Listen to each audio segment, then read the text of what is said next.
mountains we conquer but ourselves. After hours spent on Pinterest and dozens of quotes read, reread, and read just one more time to be sure we didn't miss any meaning behind the words, and this is the quote that we chose to symbolize our entire senior year. Now, as the least artistically inclined and talented one amongst the class officers, I decided that I would sketch out an idea for the senior wall. The quote scrawled out on the back of an old homework assignment, a stick figure looking over a mountaintop, and a sunrise that looked like it belonged on a card that I gave my mom in elementary school. Somehow the others were able to look past my artistic abilities and hopefully were able to block out that lopsided stick figure from their nightmares. And as you have since noticed, there is no stick figure on the senior wall, and I was given very strict instructions to stay in the lines when we painted on those hot August afternoons. When I first read this quote, I was immediately awestruck at the meaning it could have in the lives of each and every Brookville High School senior.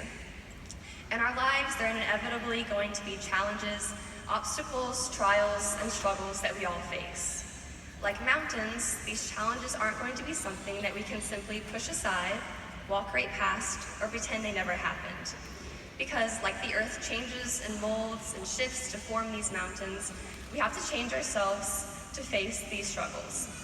We have to strap on our packs, grab the hiking poles, and change how we approach these mountains.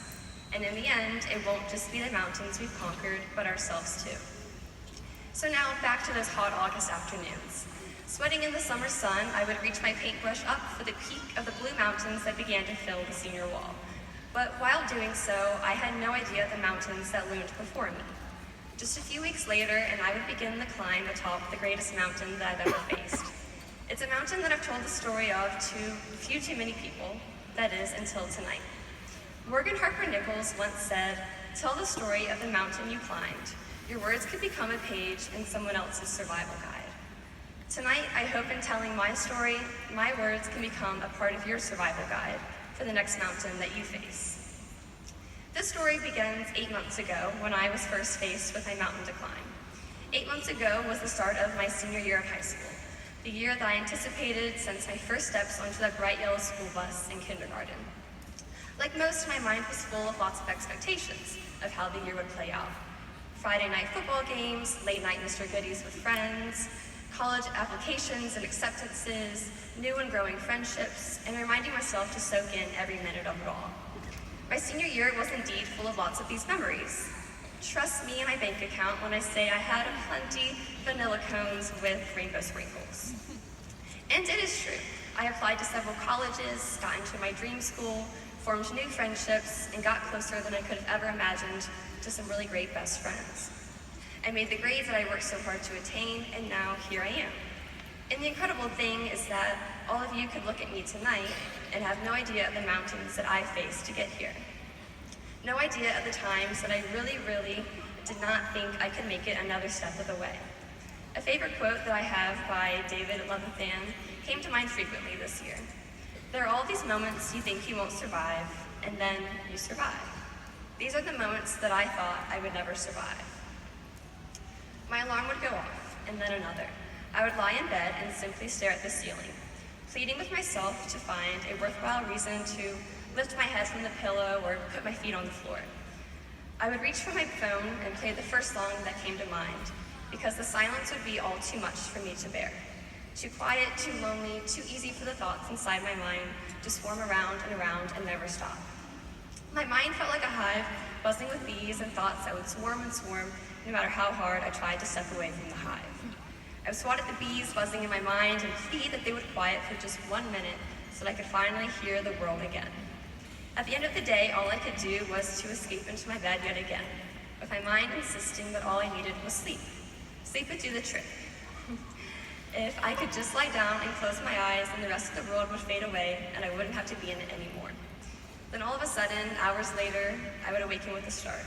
I would realize that the lights were still on, I had missed dinner, there were missed messages from friends on my phone, and the realization that I hadn't even begun to tackle the homework piled in my book bag.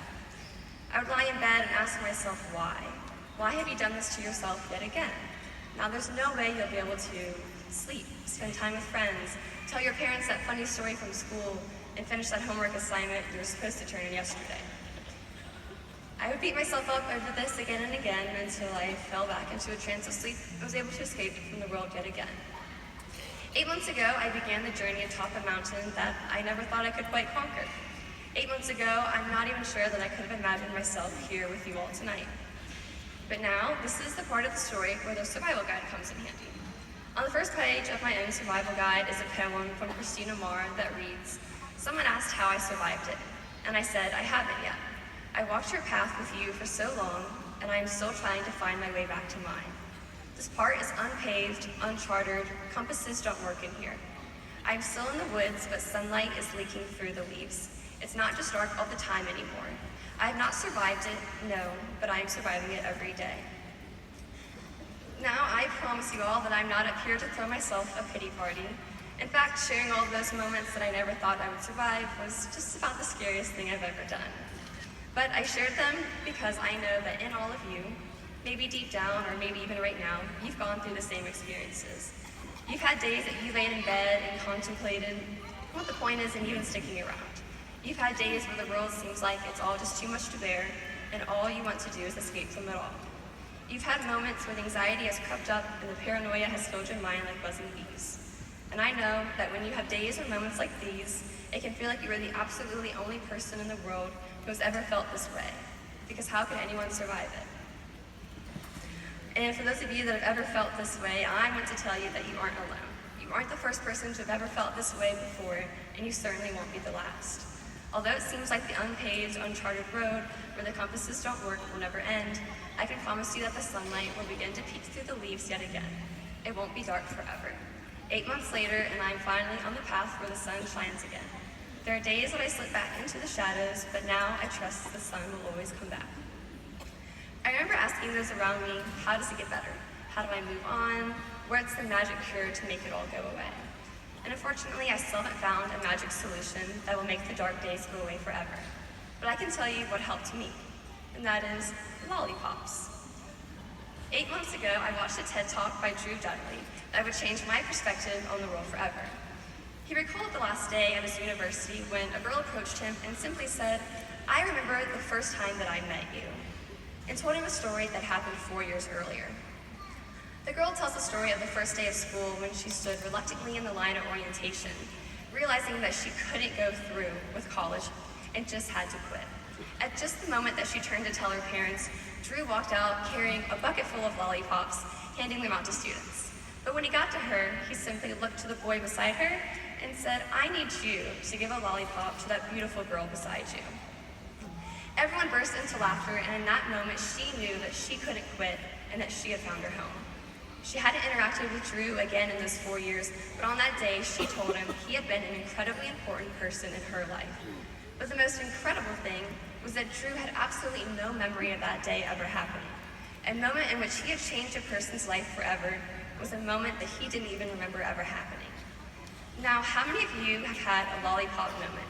A moment where someone said something or did something that you feel had an incredibly important impact on your life?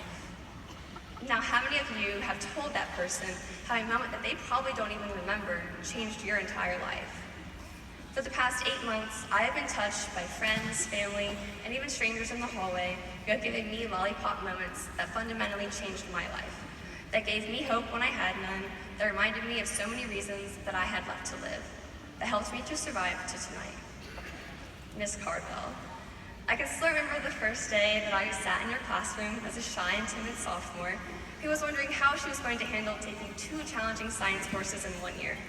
But it turns out I would survive it that year and every year since. Thank you for letting us spontaneously have a class pet fish, for bringing the classroom alive in the Galapagos Islands, for the coffee dates and rants at Panera, and most importantly, for teaching me that I matter, that my beliefs matter, that if I want something, then I have to go after it. Thank you for bugging me incessantly to come visit you in your room. You didn't know it then, but the days that I didn't visit were the dark days, and your reminders to come by helped that light to peek through. And with this, I suppose our final countdown has come to an end. Mrs. Thurman, you know better than anyone how much I don't like English, like at all. And even though I complained incessantly in your classroom, You have taught me more lessons about life than I could have ever imagined. You've taught me how to do hard things and do them with passion, to go into the world and be ready to do hard things to make the changes I wish to see in the world. You've taught me just how many sticky notes of annotation could fit in a book, which is quite a lot if you were wondering. You've given me a love for and ability to relate every aspect of life to Into the Wild. You've taught me that happiness is only real when shared, and you've shared so much of that happiness with me in the past 2 years. Even though you didn't know it, your endless balances of support, encouragement, and hugs this year pulled me out of a darkness that you had no idea I was in. I will never forget you and all of the lessons you've taught me. Lily Sue me. I cannot even begin to thank you for the friendship you have given me. Thank you for being the friend that I get to share a matching tiara with. Thank you for being a friend who's always ready for spontaneous hiking and hammocking adventures. Thank you for being my ultimate hair, makeup, and fashion expert. Really, what am I going to do without that next year? Thank you for always asking me how I am and really meaning it. You didn't know it then, but the afternoons we spent all sitting around your mom's room are what gave me a reason to come to school every day and to keep taking the next step. You helped to bring me out of the shadows, and our friendship reminds me that the sun will always come again. Karen Vaughn. Now that you're a Cavalier and I'm a Hokie, I guess this is the end of our friendship, so I'll have to make this good. Thank you for being the person in my life that I never knew I needed. There were so many days when I would come into 7th period unsure of how I could ignore the buzzing in my mind telling me to just quit. But then you were there, right beside me. Most of the time you would tell a story I'd already heard at least 3 times before, or relate puns to whatever the lessons were in class. As much as your happy-go-lucky self annoyed me on those days, it's also what made me continue to tackle the mountains before me. Your friendship has since brought me more joy, love, and support than I could have ever imagined. I am so proud of you, and I know that your brother, even though he's thousands of miles away serving our country, is more proud of you than you'll ever know. To my family, thank you. Mom and Dad, thank you for the late night conversations on the couch about life. Thank you for loving and supporting me through all of my climbs. Thank you for being there to help pick up the pieces when things went wrong, and for always being my biggest cheerleaders at the top of the mountain I conquered. And Daddy, get ready to start jumping because your little girl is officially part of the Hokie Nation. To each and every one of you, thank you for the lollipop moments that you've given me. There are so many moments in my life that I was touched by each and every one of you. Maybe by a smile in the hallway, you're holding a door open, or simply asking how I was doing. And now my call of action to you is to go into this world and create lollipop moments. And if you take nothing else away from this speech, I hope you take away how you never truly know how another person may be doing. The smallest act of kindness that you give to someone may just be enough to fundamentally change their lives and change their entire world. I urge you to recognize the lollipop moments that you have been given. Turn to the stranger beside you, look behind to your best friend, run to your mom and dad and tell them about the moments that they gave you that made your life better. Go into this world and know that even on the darkest days, I can promise you that the light will peek through yet again. That the next step of the climb will always be worth it. And it is not the mountains we conquer, but ourselves.